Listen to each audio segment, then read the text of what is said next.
Бажаю здоров'я, шановні українці, українки. Протягом усього дня максимум уваги ліквідації наслідків удару. Good health to you, fellow Ukrainians. Throughout the day, maximum attention was paid to eliminating the consequences of the Russian terrorist attack on Odessa, on communities in the region, on Chernomorsk, on our ports. This was perhaps the largest attempt by Russia to inflict pain on Odessa and the entire period of the full-scale war. Thanks to air defense and all our defenders of the sky, the consequences of this strike are still less than they could have been. With each such strike, they appeal to our partners again and again. Ukraine's sky shield needs to be strengthened. This attack proves that their target is not only Ukraine, and not only the lives of our people. About 1 million tons of food is stored in the ports that were attacked today. This is the volume that should have been delivered to consumer countries in Africa and Asia long ago. The port terminal that suffered the most from the Russian terror last night had 60,000 tons of agricultural products stored in it, which were intended to be shipped to China. That is, everyone is affected by Russian terror. Everyone in the world should be interested in bringing Russia to justice for its terror.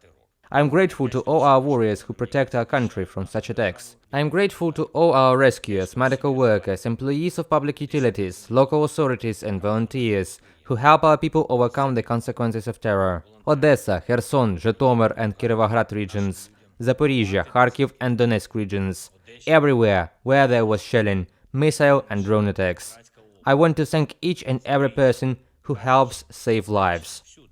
This morning, the military, the Ministry of Internal Affairs, other government officials, and the specialized deputy head of the Office for Regional Policy reported to me on the conference call. In the communities affected by last night's strikes, initial repairs have already begun. Today are held negotiations with the Taoiseach of Ireland, who was on a visit to Ukraine. Ireland is one of the most vigorous partners in Europe. Although the country is neutral, the Irish do not remain neutral to moral challenges. In the face of such aggression, they are clearly on the bright side of history.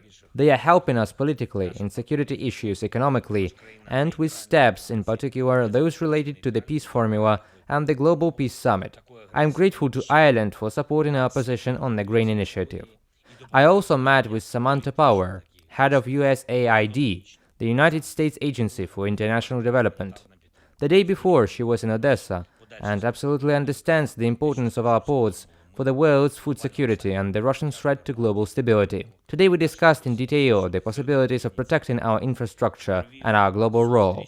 And it is very important that USAID is ready to continue working with Ukraine to support economic activity in our country, develop enterprises and maintain jobs. I'm grateful for this support.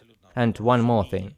We are already actively preparing for international events scheduled for August and September. In particular, today I held a large meeting on the preparation of the Crimea Platform Summit at the level of state leaders and parliamentary level.